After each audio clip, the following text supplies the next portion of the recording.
Salut, c'est Karel et bienvenue sur ma chaîne Kodaleya. Je vous propose aujourd'hui dans cette vidéo qu'on fasse le point série de la fin de l'année 2020, c'est-à-dire novembre et décembre. Je commence ce point série en vous parlant de The Witcher sur Netflix. Alors oui, je suis à la bourre, The Witcher c'est sorti déjà l'année dernière, c'est super loin, ok d'accord, mais j'ai mis grave du temps à m'y mettre. Déjà d'une part parce qu'on le regarde à deux avec mon homme et que évidemment faut des fois carrément prendre rendez-vous pour regarder un truc tous les deux, donc ça y est, c'est fait, on a regardé The Witcher. The Witcher, évidemment, qui est adapté du bouquin des sorceleurs de, j'ai oublié son nom, Andrzej Sapkowski, chose comme ça. Saga dont j'avais lu le premier bouquin il y a quelques temps.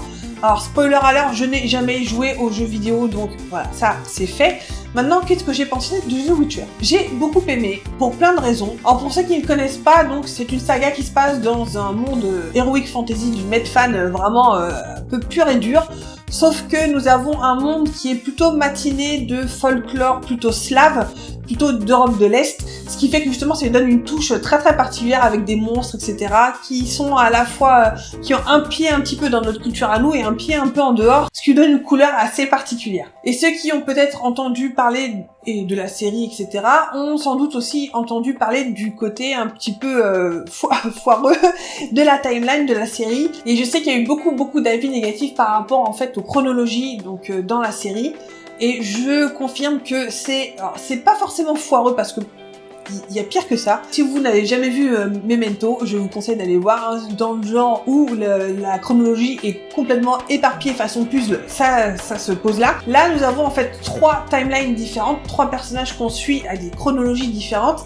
Et le fait est que en fait les choses, contrairement à ce qu'on a l'habitude en fait dans les séries, dans le cinéma en général, c'est que les choses se passent de manière chronologique ou un petit peu instantanée. Et quand c'est un flashback ou quoi, en général, on nous le dit, on nous le fait comprendre. Alors que là, on a vraiment les événements qui s'enchaînent, sans forcément nous dire que ça se passe avant, ça se passe après. C'est à nous de faire le boulot, de voir, attends, ça c'est ce personnage-là, dans la scène d'avant, on le voyait adulte, là on le voit enfant, bon ça veut dire que ça se passe avant. Donc, il y a des fois où c'est vrai qu'on peut se perdre, mais moi personnellement, ça m'a pas gêné. D'une part parce que c'est pas quelque chose qui me gêne, j'aime bien qu'on nous donne un petit peu de boulot à faire aussi en tant que spectateur, mais aussi parce que, donc comme je vous le disais, c'est peut-être ça aussi qui m'a sauvé entre guillemets, c'est que je ne connais pas les jeux vidéo, je n'ai jamais joué à The Witcher sur PC ou sur, peu importe, j'ai jamais joué à The Witcher. Par contre, j'avais lu le premier, j'avais écouté le premier livre, et j'avais vu que justement ce premier livre était assez éparpillé au niveau justement chronologie, donc finalement j'ai pas forcément été étonnée, j'ai pas forcément été perdue juste par cette notion-là. En fait, en regardant la série, j'étais déjà préparée. Et sinon, j'ai trouvé absolument magnifique la photo, les personnages, j'ai vraiment adoré. Tout, les costumes, les châteaux, les trucs, les monstres. Les monstres sont d'une beauté, d'une beauté, ils sont tellement bien faits, c'est absolument magnifique. Alors évidemment, il y a certaines scènes qui sont un peu gore, donc moi je me cache derrière un coussin, ça c'est obligatoire. Mais à part ça, j'ai vraiment apprécié cette incursion dans ce monde-là. Et j'espère que le confinement et tout ça, tout ce qui s'est passé en 2020, au mieux ça aura retardé un petit peu le tournage et la sortie de la saison 2, parce que j'ai vraiment envie de savoir la suite. Sans transition, on passe sur une autre série, cette fois-ci animée, dont j'ai déjà parlé, qui se passe sur Netflix. Il s'agit de Carmen Sandiego. Carmen Sandiego, je ne sais pas s'il faut que je vous la présente, mais bon, je vais le faire. Cette série est en fait un reboot d'un dessin animé des années 90 qui suit en fait une voleuse vraiment hyper douée et poursuivie par la police, ça c'est sûr. Et pas seulement par la police, elle est aussi poursuivie par son ancienne confrérie du mal. Bref, cette série animée est absolument géniale. J'étais fan de l'ancienne version, mais alors cette version un peu remasterisée où ils ont revu tous les personnages, ils ont revu le style, est vraiment absolument génial. Ce que j'ai beaucoup aimé, c'est qu'ils ont gardé ce côté justement original de la série originelle, où on apprend des choses sur les pays que Carmen Sandiego visite, donc ça a quand même une vocation un petit peu pédagogique, donc au niveau historique, au niveau géographique aussi, puisque donc à chacun des épisodes, elle est dans un pays différent. Elle se fait donc poursuivre par l'organisation Acme et l'organisation Vile, donc les méchants d'un côté, donc Vile, et une espèce d'Interpol, on va dire, qui course après parce qu'ils pensent que justement elle est la voleuse qui vole des trucs, alors qu'elle vole les choses mais pour les rendre après, pour en fait empêcher que Vile ne les vole. Ça c'est un petit peu le pitch de départ, et évidemment il y a toute sa backstory, puisque Carmen est une orpheline qui ne connaît pas ses parents et qui donc elle a une recherche d'identité, une recherche de qui sont ses parents pour essayer de retrouver ses racines, en plus donc de tout ce qui se passe avec Vile et Acme. Donc bref, c'est absolument génial, c'est super bien animé, j'adore Carmen Sandiego, je ne peux que vous conseiller de jeter un œil. Si vous aimez les dessins animés, ça ne peut que vous plaire. On passe maintenant à un drama. Oui, vous m'avez bien entendu, un drama. Un drama qui s'appelle Strong Girl Bong Soon, qui se trouve sur Netflix. En fait, en toute honnêteté, il y a quasiment la totalité des séries que je regarde là en ce moment qui sont sur Netflix. Comme ça, vous êtes prévenus. Alors les dramas et moi, c'est une histoire d'amour depuis très longtemps. Je pense que j'ai commencé à les regarder en 2005, quelque chose comme ça. J'ai un petit peu alterné entre les séries américaines, les séries anglaises, avec les séries donc que ce soit donc taïwanaises, coréennes ou japonaises. Et ça faisait très longtemps que j'avais pas revu un drama depuis. Je pense que c'était Bromance à l'époque. Si vous avez l'occasion, allez voir Bromance, s'il vous plaît. Et là donc Strong Girl Bong Soon, de quoi ça parle? Donc c'est un drama coréen qui se passe donc à Séoul, logique, et qui parle donc de Bong Soon, qui est une jeune fille qui a une famille assez particulière, une histoire aussi assez particulière. Il se trouve que toutes les femmes de sa lignée ont une force herculéenne et des fois ça se passe pas forcément très bien. Donc Bong Soon a une force énorme et elle essaye de le cacher pour éviter justement de se faire choper, et elle se retrouve dans cette histoire-là à devenir un petit peu forcée, la bodyguard d'un jeune PDG qui est assez beau gosse, on va pas se mentir, d'une entreprise de jeux vidéo, et son cœur balance évidemment entre ce gars-là, donc Minhyuk, qui elle va commencer un petit peu à apprendre à connaître, qui lui d'ailleurs est tombé amoureux d'elle direct, day one, première minute qu'il a vu, c'est bon, il est in love. Et de l'autre côté, il y a Gugdo, qui est en fait son ami d'enfance avec qui elle a passé du temps au lycée, etc. Et qui lui est devenu lieutenant de police. Donc sur ce triangle amoureux qui est assez classique dans les dramas, surtout coréens, nous allons avoir une histoire de serial, c'est pas forcément serial killer, mais serial enleveur, serial kidnappeur, qui va donc kidnapper des femmes dans le quartier de Bong Soon. Et donc Bong Soon va aussi être visé par le serial kidnappeur, qui va faire une fixette sur elle aussi. Et donc ce mec-là qui enlève des femmes pour essayer de faire une espèce de mariée parfaite. Alors que dire de ce drama? Franchement, alors j'ai beaucoup aimé une partie, il y a une autre partie qui moi m'a un peu fatiguée.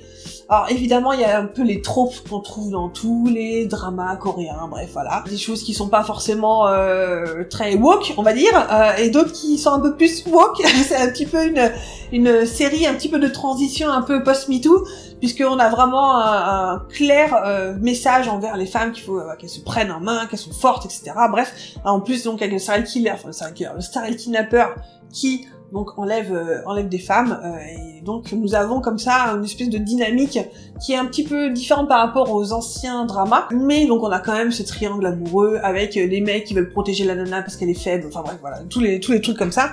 Mais j'avoue que je me suis vraiment prise d'affection pour Bong Soon. Alors moi, Minhyuk, c'était mon love to love. Il est juste choupinou à donf. J'ai eu une passion pour ce mec-là.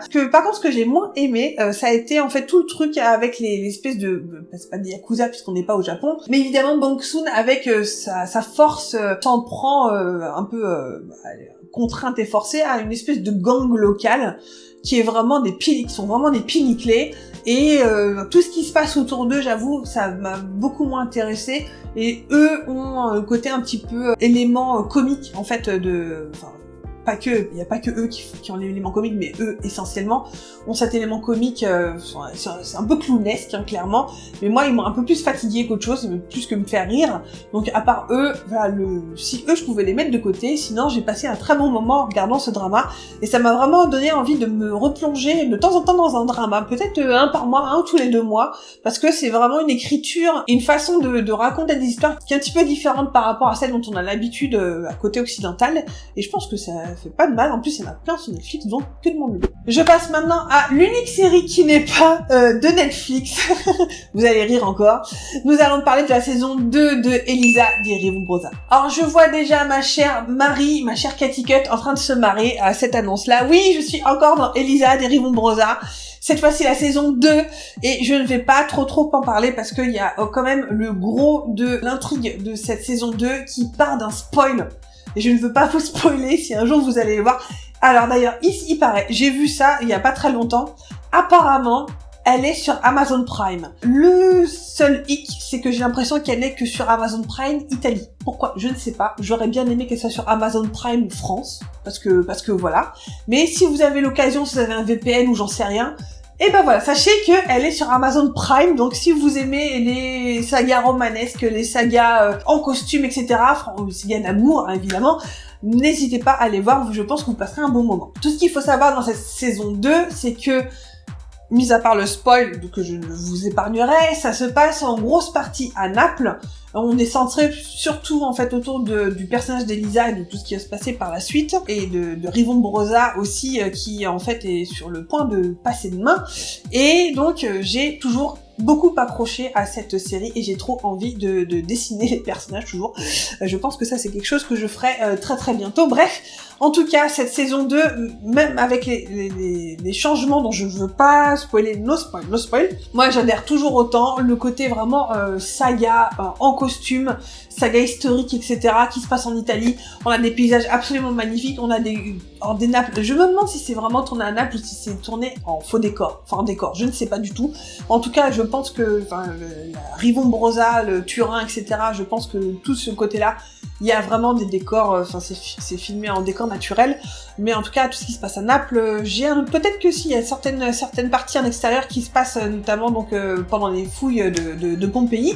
Donc voilà, on a plein de choses comme ça qui sont vraiment très cool, mais en tout cas, voilà, c'est une petite série, comme je vous disais, romanesque, de romance, histo, etc., que je prends beaucoup de plaisir à regarder, et donc sachez-le, elle est sur Amazon Prime. On repasse ensuite maintenant sur Netflix pour vous parler de la série documentaire High Score. Donc c'est une petite série en 6 épisodes qui parle des débuts des jeux vidéo, donc depuis les années 70 jusqu'au, on va dire, début des années 90, avant l'arrivée en fait de la PlayStation. Donc on a vraiment la naissance de toute l'industrie vidéoludique, de tous les jeux vidéo. Donc on va passer comme ça donc de jeux vidéo en arcade aux jeux vidéo depuis la console de salon, puis ensuite aux jeux vidéo sur PC.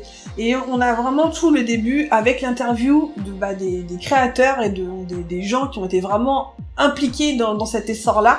Et non seulement je peux vous dire que déjà cette série est à voir pour son générique en pixel art animé qui est absolument génial et qui nous replonge complètement dans le côté vraiment vidéo game et jeux vidéo de l'époque. Moi qui ai connu un petit peu justement toute cette période-là, c'était vraiment un retour aux sources et c'était vraiment super chouette à regarder. Et en plus, c'est vachement intéressant pour vous qui peut-être aimez le jeu vidéo ou voilà, qui vont être intéressés par ce truc-là. Franchement, je vous conseille d'aller jeter un œil, c'est vraiment super bien fait. J'ai appris plein de trucs et j'espère qu'ils vont faire une espèce de saison 2, peut-être, je sais pas. Donc à partir de toute l'évolution, à partir de la PlayStation, ça pourrait être super intéressant. On continue sur Netflix avec cette fois-ci, je sais pas si je vais les séparer en deux, mais je vais vous parler de 2 séries que j'ai regardées par la suite. Alors, je ne sais pas pourquoi, mais en cette fin d'année, j'ai été extrêmement attirée par le côté True Crimes de Netflix. Il y a beaucoup de séries donc autour de faits divers, autour de serial killers, de criminels, etc. J'ai pas encore regardé Making a Murderer ou quelque chose comme ça c'est dans ma liste. Par contre, j'ai regardé donc 2 autres séries, même 3 en fait, 3 autres séries qui sont toutes les 3 sur Netflix. Donc j'ai regardé, que je regarde mes fiches, The Yorkshire Reaper, et j'ai regardé aussi une série documentaire qui s'appelle The Keepers. Donc je vais surtout vous parler de The Yorkshire Reaper et de The Keepers. Donc The Yorkshire Reaper vous parle d'un fait divers qui s'est passé donc en Angleterre, donc dans le Yorkshire, où on retrouvait des jeunes femmes mortes et mutilées donc dans plein d'endroits autour de Manchester, si je dis pas de bêtises, ou c'est de Leeds, enfin bon, bref, dans le Yorkshire. Et donc nous suivons en fait en plusieurs épisodes, je crois qu'il y a 6 ou 7 épisodes, on suit toute l'évolution de l'enquête. Ils se sont fait vraiment un point d'honneur à vraiment rendre hommage aux victimes plus qu'au criminel en lui-même, puisqu'on apprend en fait l'identité du criminel à la fin. Mais c'est surtout une série qui montre tous les travers de l'enquête qu'il y a eu, puisque en fait les enquêteurs sont partis très vite, quasiment depuis le début, vers en fait un tueur de prostituées. Donc ils sont partis avec une espèce de fausse conception par rapport à donc au mobile du tueur, et qui fait qu'ils se sont vraiment intéressés, ils se sont vraiment focalisés sur le fait que c'était un tueur de prostituées, alors qu'en fait c'était un tueur de femmes qui se promenaient seules. Donc évidemment les prostituées sont des femmes beaucoup plus vulnérables de par leur occupation que le reste des femmes, mais il y a aussi des filles, on va dire, de bonne famille, etc., qui ne font pas le tapin, qui aussi se sont retrouvées sur la route du tueur. Il y a eu des rescapés, dont d'ailleurs les témoignages ont été un petit peu mis de côté par la police, et on se rend compte au fur et à mesure, en fait, de l'enquête, que vraiment, donc, toutes ces méconceptions, toutes ces erreurs, en fait, ont fait que le tueur, il aurait pu être appréhendé bien plus tôt, si s'était posé les bonnes questions. Évidemment, c'est toujours que des mecs, des vieux mecs, souvent en général, qui sont donc à la tête des enquêtes policières comme ça. Et si on avait sans doute peut-être un petit peu plus écouté les femmes à l'époque, peut-être qu'on aurait été sans doute plus vite. Bref, donc ça c'était d'un côté donc The Yorkshire Ripper, que je conseille vraiment pour son côté retour dans les années 80. En plus c'était pas si longtemps que ça. D'ailleurs j'ai appris récemment que donc le criminel, le Yorkshire Ripper, est mort du Covid-19 il y a pas très longtemps.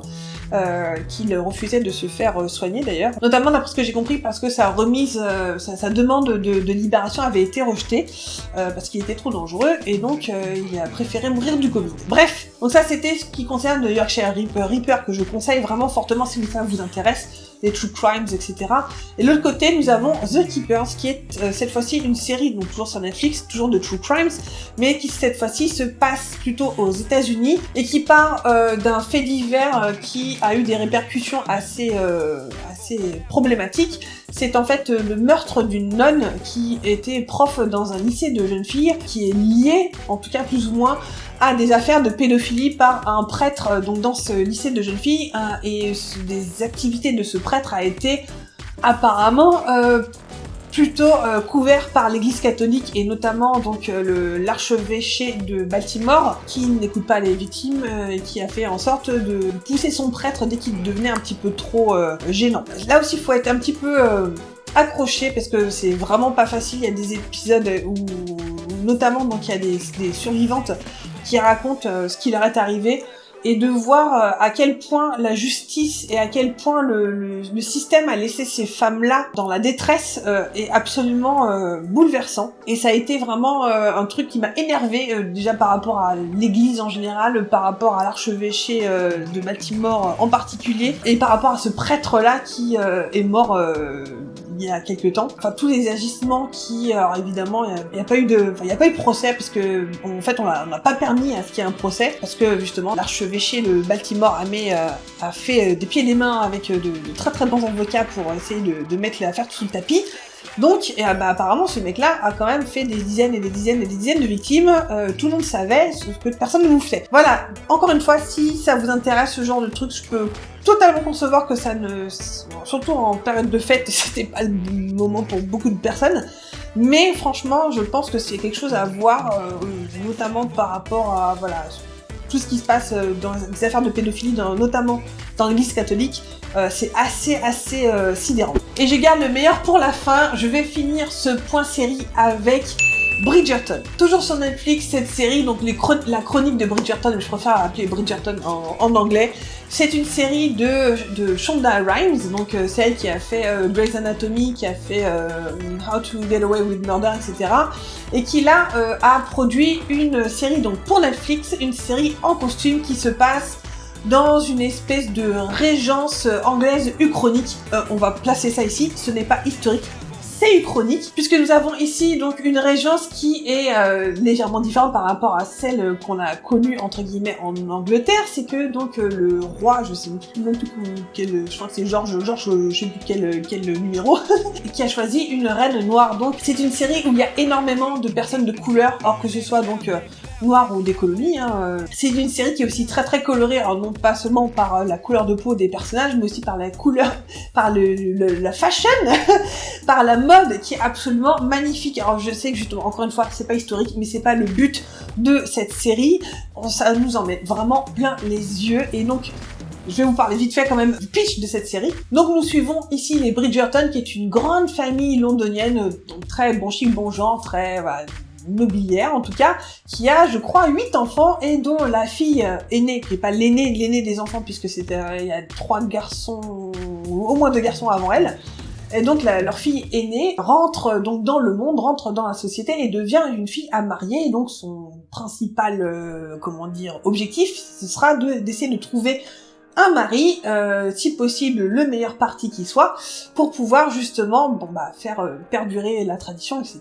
Et donc se marier, faire des enfants, etc. Il se trouve que elle est plutôt surprotégée par son frère aîné, qui lui connaît un petit peu les tares de ses concitoyens, qui va maladroitement en fait écarter tous les bons partis pour sa sœur, et donc Daphné, sa sœur, va finir par se retrouver avec des espèces de gens avec qui elle veut pas du tout se marier, notamment un qui est très très vieux et qui lui donne pas du tout envie. Et donc Daphné va passer un pacte avec le meilleur ami de son frère, donc le duc d'Hastings, pour essayer de faire semblant qui lui fait la cour pour attirer justement de meilleurs partis, puisque quelqu'un qui est comme ça courtisé par quelqu'un très éminent va du coup attirer aussi de meilleurs partis que ce qu'elle avait jusqu'à maintenant.